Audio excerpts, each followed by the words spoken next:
Estamos começando mais um programa A Hora da Prosa. Mas antes, eu gostaria que você se inscrevesse no canal Jan. Clique no sininho, ative as notificações, compartilhe, curta. Ajude-nos a manter o canal Jan sempre ativo. Vamos ao vídeo de hoje.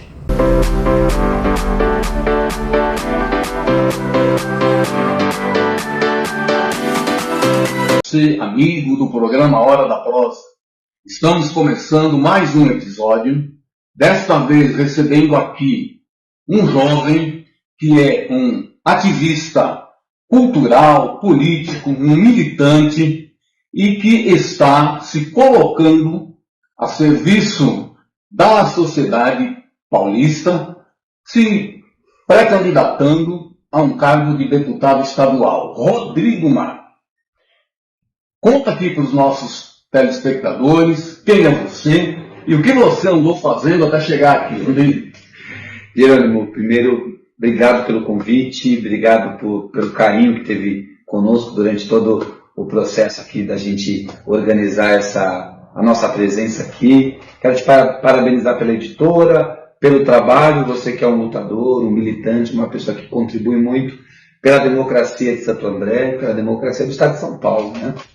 Bom, é uma pergunta boa para um início aqui de bate-papo, né? Como eu cheguei até aqui, né? Eu sou do Partido dos Trabalhadores desde sempre, Jerônimo. Eu sou petista, meu pai e minha mãe são da fundação do Partido dos Trabalhadores, nós somos ali do Itaim Paulista, você deve conhecer, Sim. Itaim Paulista. Eu nasci em São Miguel e sempre fiquei entre São Miguel e Itaim Paulista. Minha mãe empregada doméstica, meu pai cobrador de ônibus e o PT acontecendo ali na década de 80, né?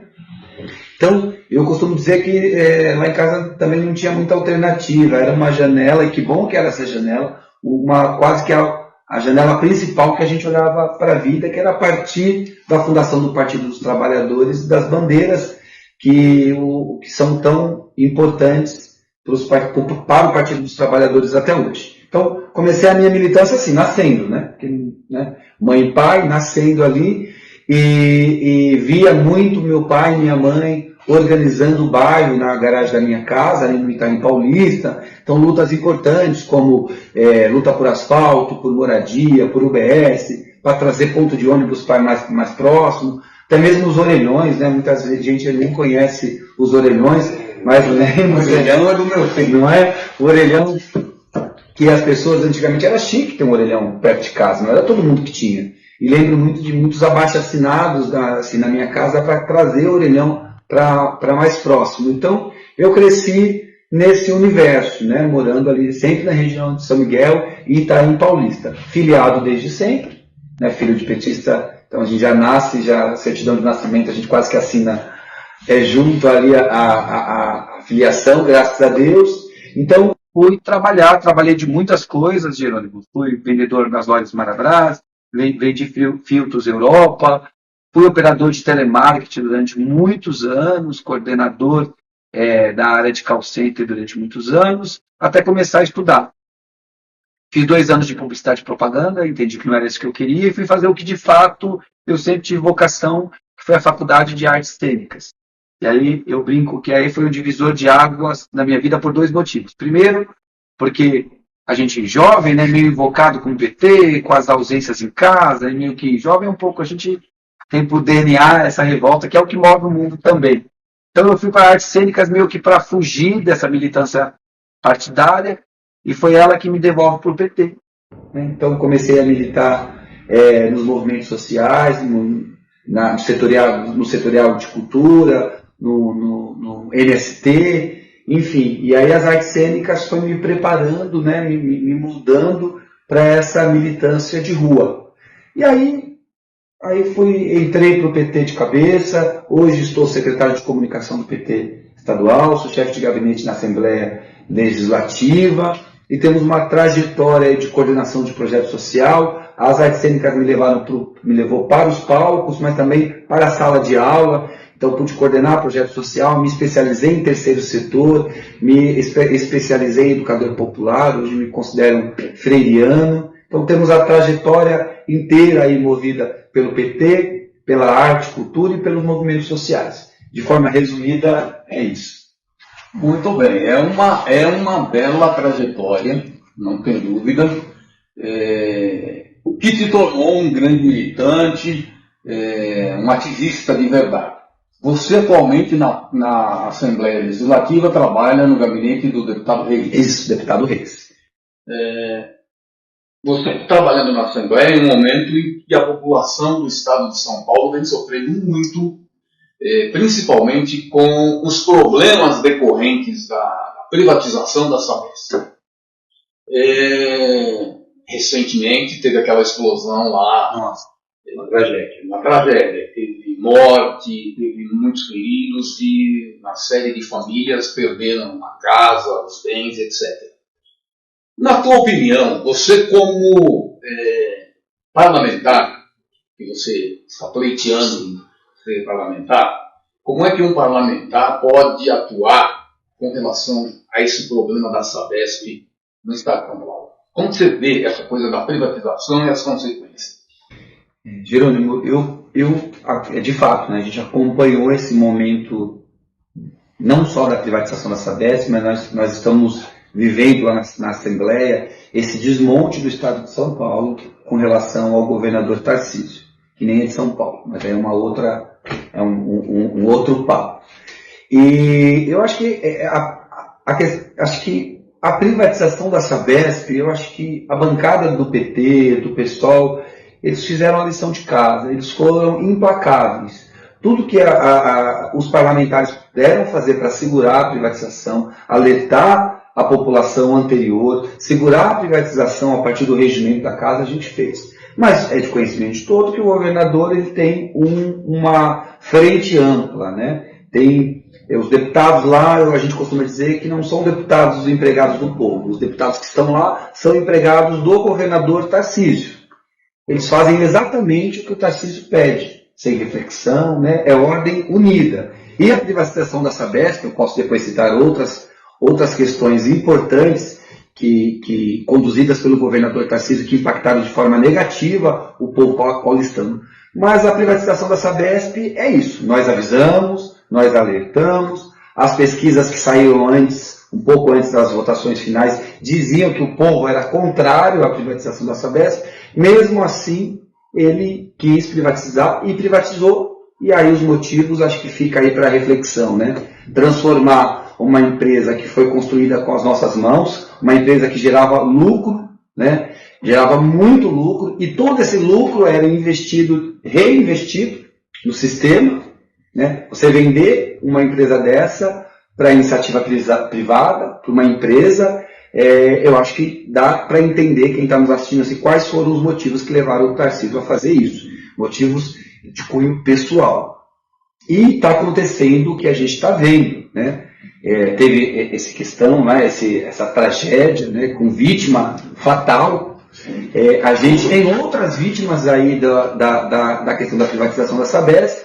Primeiro, a falta de água, né? Inclusive aqui no município de Santo André.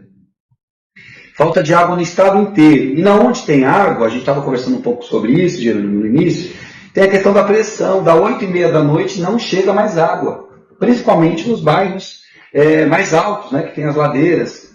Então, não tem água. A água está chegando com cheiro, com gosto. Inclusive, eu fiz um vídeo essa semana, está nas minhas redes sociais, denunciando que é uma coisa que está acontecendo e que ninguém está falando. Gente, a água está chegando na torneira com cheiro de podre. Eu não sei qual é a sua experiência aqui, mas a nossa experiência, semana passada mesmo, nós visitamos 3 residências do Itaim Paulista. E não é que me contaram, que eu vi, que alguém fez um feio. Não, eu vi. Eu fui lá fiscalizar e eu vi. A água é um cheiro horroroso. Não é ferrugem, é um cheiro quase, sabe, de quando o pano fica velho, guardado? É um cheiro horroroso. E as pessoas, todo mundo dizendo, e eu fico lá na Assembleia e eu acompanho. Dia sim, dia não, chega alguém lá com uma conta de água no valor de R$ 1.200, R$ 1.300, e reclamando porque eu não recebo mais a tarifa social. Não existe mais a tarifa social praticamente. Por quê? Porque a Sabesp é uma empresa. E daí? A empresa prevê lucro. Ela está preocupada com lucro. Aí uma senhora esse dia falou para mim, então eu vou lá comprar água no Extra. Eu falei, é a mesma coisa. É a mesma coisa. Você pode escolher água canalizada da Sabesp ou ir lá comprar no Extra, porque a Sabesp é uma empresa tal qual o Extra. Tanto que 70% dos reclamantes do PROCON, na última pesquisa, foram, não sei se você acompanhou, foram com relação à Sabesp. E a gente tem uma questão do investimento per capita, por exemplo, aqui em Santo André. Nós tínhamos um investimento per capita de mais de R$600, né, por pessoa. Né? Agora o investimento per capita está um pouco mais do que R$100. Isso quer dizer o quê? Que a qualidade está caindo e a água, que é um bem essencial, está sendo de fato comercializada. E você acha, né, Jerônimo, a gente estava conversando ontem à noite, lá na Assembleia, e você acha que os investidores, os acionistas estão preocupados com o povo de Santo André, com o povo do Itaim Paulista? Absolutamente com não. O povo de Sapopemba? Eles não estão preocupados. Eles estão preocupados que eles estão batendo recordes aí de mandem no bolso. É isso que importa. E o povo sofrendo. O povo sem tarifa social, o povo pagando uma conta de água tremenda, um processo que aconteceu sem um processo de educação, um processo educativo. Eu sou professor, por exemplo. E aí isso aconteceu muito. Por exemplo, a dona Maria está lá na casa dela, ela pagava uma tarifa social, então ela tinha uma relação com a água. Deixava a torneira aberta, tinha uma questão, um banho mais demorado, isso não impactava tanto no orçamento. Não teve um processo educativo, Geraldo. Então as pessoas realmente passaram de R$45 a pagar 300, 600, R$1.000, R$2.000 na conta de água. E quem está assistindo esse programa pode mandar o seu relato, porque eu tenho certeza que todo mundo tem um relato de alguém, um vizinho, um parente, que está horrorizado com relação ao pagamento da sua conta de água. Então, assim, está acontecendo, voltando à sua pergunta, está acontecendo com a privatização o que realmente o PT disse que iria acontecer. Ela prejudica o Estado inteiro, mas prejudica principalmente o povo pobre e periférico. Rodrigo, você falou ainda há pouco que você é professor. Uhum.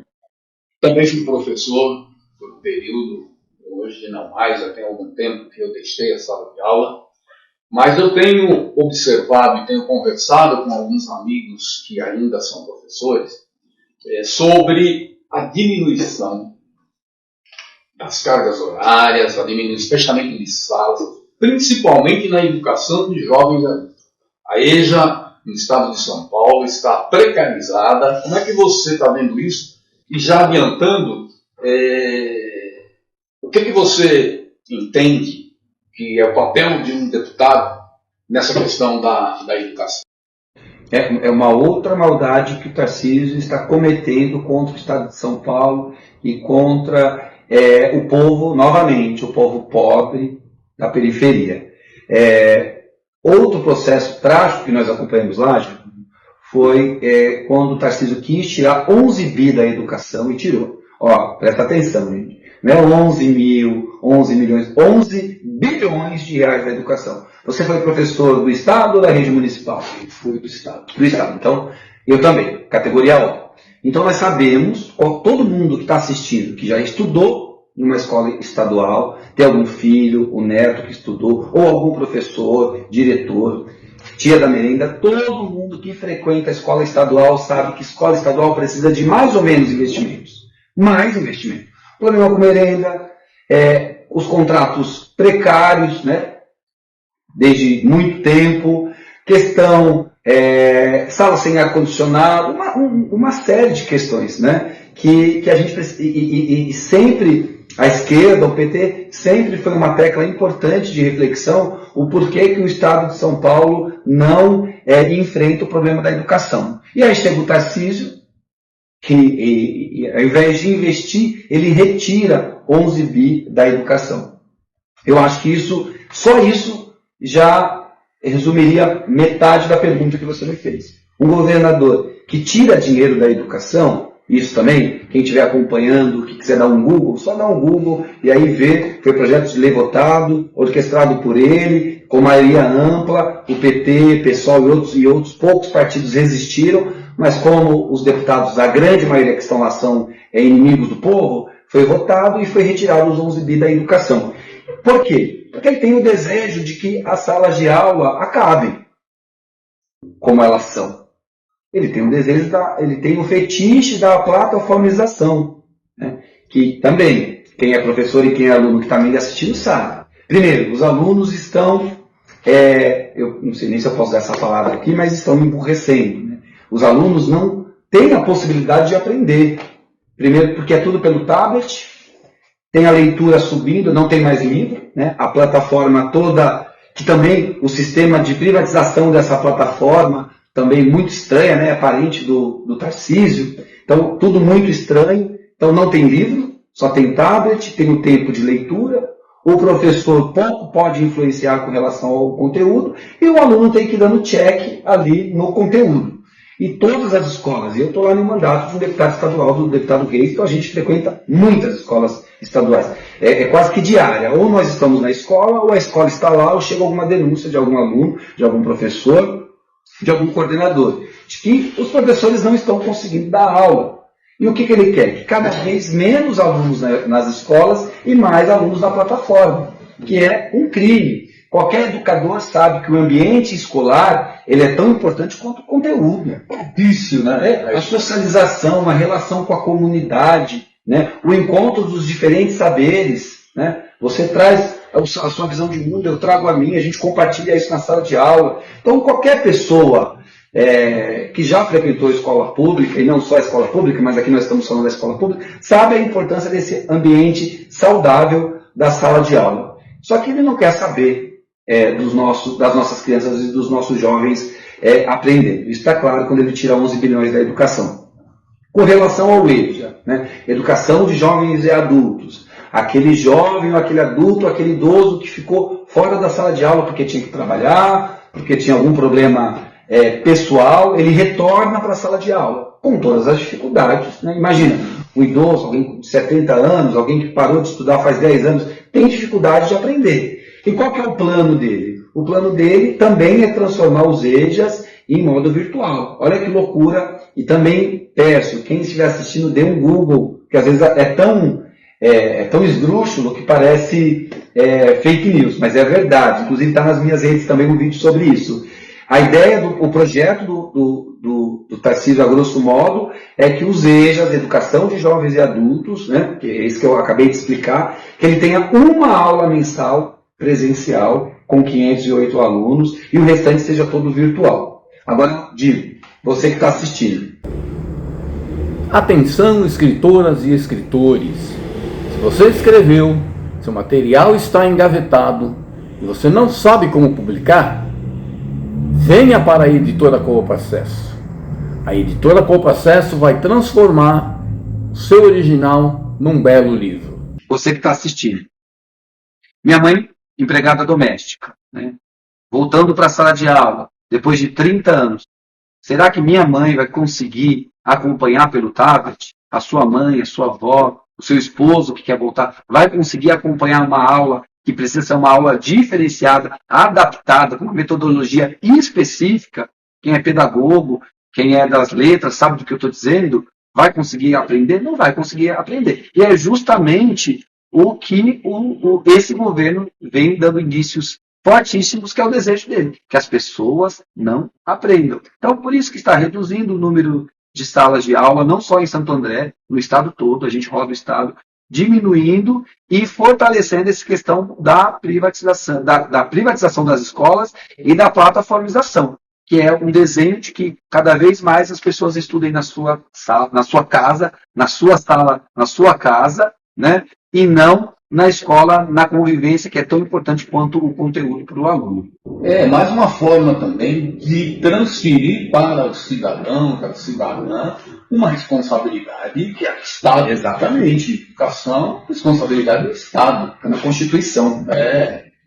Mas, então, você falou em sala de aula. Sala de aula é um lugar onde a maioria hoje é composta de mulheres. A sociedade brasileira hoje, em sua grande maioria, é composta por mulheres. Exato. Né? E a gente vem observando um crescimento assustador da violência contra as mulheres. O número de feminicídios no Brasil cresceu assustadoramente nos últimos anos. O que Rodrigo Mar, ativista cultural, como é que você está vendo essa situação, Rodrigo?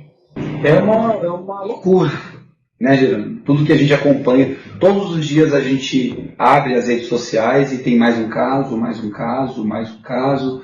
É quase que uma epidemia, né, de violência, né, contra a mulher, né? Homens que cometem crime simplesmente pela mulher ser mulher, simplesmente por ser mulher. E aí a gente tem a esquerda, né, o PT, tem, vocês politizam tudo, né? Sim, tudo é política, né? Tudo é desenho político. Eu trouxe até um dado aqui, por exemplo, a cidade de Santo André, ela ficou recordista no ABC, com vítimas de violência contra a mulher, não necessariamente de violências contra a mulher. E por quê, Gerando? Não só em Santo André. Primeiro, praticamente, eu costumo dizer, a gente pode desenhar, mas não existe uma política de fato desse governo. Ele reduziu, de novo, dá um Google aí, 70% da secretaria que deveria de defesa da mulher, ele reduziu o recurso 70%. Então quer dizer que não é prioridade para ele. E aí nós vamos para as delegacias. As delegacias, primeiro, a mulher tem que sofrer violência só durante o dia. A delegacia não fica 24 horas aberta. Simplesmente a mulher não encontra. E quando encontra, pasmem, ela não é atendida nem por um delegado, nem por uma delegada, que deveria ser por uma mulher, ela é atendida por um computador. Ela é atendida pelo computador, ela faz a sua queixa pelo computador ali. Se existe uma avaliação, aí sim ela vai para a continuação dos trâmites. Mas olha que loucura, né? Nesse momento que a gente está vivendo, as delegacias do Estado de São Paulo não estão preparadas para receber as nossas mulheres. Elas fecham durante a noite e madrugada. E aí, mas por que isso? Porque o governador assim decidiu. Ele tirou 70% da verba de combate à violência contra a mulher, ele simplesmente tirou, só dá um Google aí. Então, a gente precisa de fato ali na Assembleia de deputados e deputadas que entendam que essa pauta é uma pauta importante, não só para as mulheres, é uma pauta importante para a construção da nossa sociedade. Não dá, eu vi hoje de manhã novamente em um reality show, eu não sei dizer qual é, um reality show onde tem câmera em todos os lugares, um cara socando uma mulher.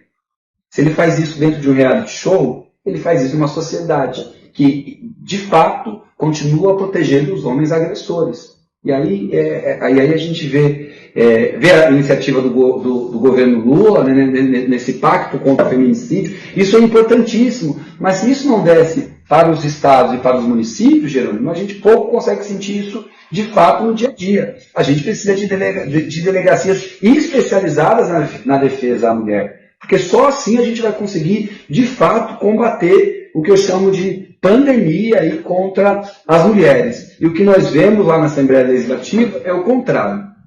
Nós temos uma maioria ampla do governo. Aí também, isso aí está na internet, Jerônimo. Pautas com relação à segurança pública, pautas com relação à segurança da mulher, com relação a questões LGBT, com relação às questões de gênero de uma forma geral, elas não tramitam. Né? Elas não tramitam, elas param nas comissões. Eles veem uma palavra lá que é diferente do que a ideologia deles, que o governador Tarcísio defende, ela simplesmente não tramita. E quando tramita e passa, o governador veta. O governador Tarcísio é o campeão de vetos. Ele é o governador que mais vetou projetos que ajudariam o povo da história do Estado de São Paulo. Não é que ele vetou, porque é inconstitucional, prevê orçamento. Não necessariamente. Se vocês pegarem os vetos, lá tem veto que ele não precisaria gastar R$1. que seria pela política, e ele vetou. São vetos ideológicos. Vetos ideológicos e maldosos, com questão da saúde da mulher, questões do Alzheimer, questão do autismo. Poxa, olha o tanto número de... Agora com o diagnóstico a gente está podendo entender muito mais a questão do autismo, e pensar política pública para esse público é fundamental. Então uma lei importante lá foi vetada simplesmente pelo copia e cola, porque iria impactar no orçamento, e é mentira, né? E mesmo que fosse impactar no orçamento, se é para melhorar, o dinheiro é do povo, para o povo deve ser devolvido. O orçamento de qualquer órgão público tem que ser voltado para a necessidade do povo, né? Exatamente, a gente não pode se fazer de que não está enxergando, né? Exato. Infelizmente. E tem um outro elemento que me preocupa muito nesse caso, que principalmente no caso de feminicídio, que assim, a grande maioria das mulheres, além de ser arrimos da família, muitas delas, ainda que não seja provedora, ela é quem estrutura a família. A família só existe porque tem a mãe, existe o entorno da mãe, né? E quando, no caso de feminicídio, ele destroça toda a família. Quando você tira a mãe de uma família, você destrói a família. De fato, é muito grave. Mas, enfim, pode não parecer, Rodrigo, mas a nossa conversa já está muito mais próxima do final do que no começo. Faça rápido. É muito rápido. Meia hora é pouco tempo. Eu vou te pedir uma coisa que eu peço para todas as pessoas que passam por aí. Para que você deixe um recado aqui para os nossos telespectadores com a mensagem do Rodrigo Mato. Como é que você está vendo o mundo atualmente? O que você está pensando para o futuro? Você que está pleiteando aí uma vaga na Assembleia Legislativa como deputado estadual, está se propondo a representar a população de São Paulo na Assembleia. Deixe a sua mensagem aqui para os nossos telespectadores. Jerônimo, vou agradecer novamente, obrigado pelo carinho, pelo convite, por nos receber, a possibilidade de trocar essa ideia, acho que faz muito bem para a gente que está batendo esse papo aqui gostoso, faz bem para quem está assistindo também, principalmente sendo ele nesse ano tão importante para o estado de São Paulo e para o Brasil, né? Esse ano eleitoral, né? Eu sou um otimista. Eu sou um otimista sempre. Eu acredito que é possível a gente construir um mundo melhor. Eu acredito que é possível a gente construir uma sociedade plural, democrática, por meio da luta. Nós precisamos fazer a nossa parte. E acho que quem está assistindo pode nos ajudar nesse movimento. Eu disse, eu sou filiado ao Partido dos Trabalhadores, secretário de Comunicação, mas de repente quem está assistindo não necessariamente é do PT.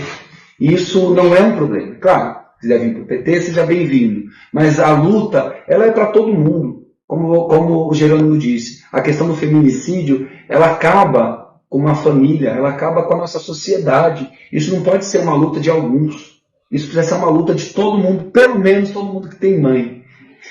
Ou teve mãe, né? Então, assim, é uma luta que nos une. É a mesma questão, Jerônimo, me permita falar brevemente da importância da luta contra a escala 6x1.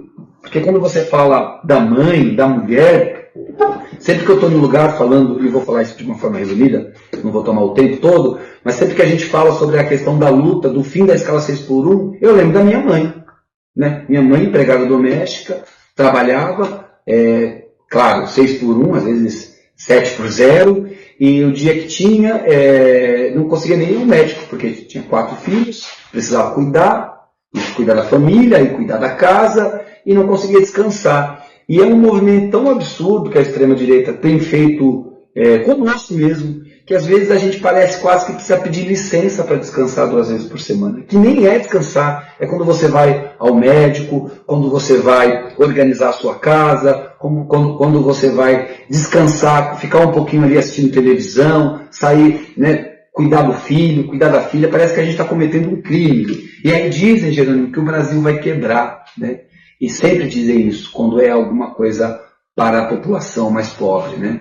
Quando nós lutamos contra as horas extras, a favor das horas extras, quando nós lutamos para termos férias, 13º, toda essa luta que você acompanhou, porque é um militante, é sempre o mesmo papo: o Brasil vai quebrar. E ele nunca quebra, né? Porque quem faz a força do Brasil são os trabalhadores e as trabalhadoras. Então também faço esse apelo para todos, mas principalmente para as mulheres, para que a gente, para que estejamos juntos na luta contra a escala 6x1. Esse papo aí de que o posto de gasolina vai fechar, o shopping não vai abrir mais, e os parques vão fechar, isso é tudo papo, né? Não se preocupem com o dono do shopping, não se preocupem com o dono dos aeroportos privatizados, com o dono dos postos de gasolina, não precisam se preocupar. É como diz a música, né, das meninas lá: o rico cada vez fica mais rico, nós pobres cada vez mais pobres. Nós precisamos nos preocupar nesse momento com o povo trabalhador e trabalhadora que está entrando em depressão, porque ganha pouco e não tem tempo para nada. Então esse é um pouco do meu recado final, dizer que sim, eu estou pré-candidato a deputado estadual. Acho que a minha pré-campanha tem 3 perspectivas importantes, até porque a legislação não me permite falar ainda em projeto, né? A gente não está nesse período, mas eu já me apresentei aqui. Então a primeira perspectiva é a educação, porque eu sou um educador. A segunda perspectiva é a cultura. Eu acho que a cultura, penso que a cultura e a faseção de cultura ela é fundamental para qualquer território. E a terceira, Jerônimo, eu venho chamando isso muito para mim, que é a questão da renovação. Nós precisamos pensar nos nossos jovens. Sei que você tem um filho jovem, militante, e sei que você deve se preocupar com a sociedade que ele está inserido, com as decisões que ele tem tomado. E a gente tem o hábito de chamar uma responsabilidade para o jovem, que eu digo que não é dele. O jovem é o futuro da nação. Eu acho que primeiro o jovem é o presente. Nós precisamos discutir com o jovem o presente, chamá-los para o presente, para essa construção, para a revolução invisível ou não tão mais invisível que está acontecendo nesse momento. Então é para esse momento, jovem, que nós precisamos estar juntos. Então a minha pré-campanha está muito nessa perspectiva, de uma autocrítica ao PT, ao nosso partido, da importância da gente fazer a renovação. Temos aqui em Santo André, que é um exemplo, um presidente, o Eric Madruga, que é um presidente jovem, que está tocando, não é isso? Jovem que está tocando o Partido dos Trabalhadores. Um abraço, Eric, um parceiro de longa data. Eu fico feliz, porque o jovem precisa estar em todos os lugares construindo o presente. Claro, nós vamos sempre olhar para o futuro, mas construindo o presente. Falar que eu estou à disposição, né? Vou deixar aqui embaixo também, se for possível, as nossas redes sociais. Se puder seguir, curtir, comentar o nosso conteúdo, também é importante.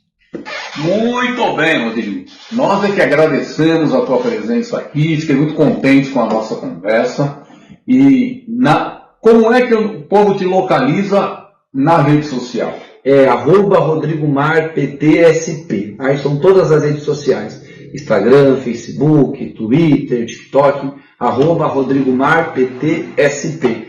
Entra lá, a gente tem se dedicado bastante para que a gente possa entregar um conteúdo divertido, interessante, mas com qualidade. Muito obrigado mais uma vez. Gente, o Hora da Prosa vai ficando por aqui.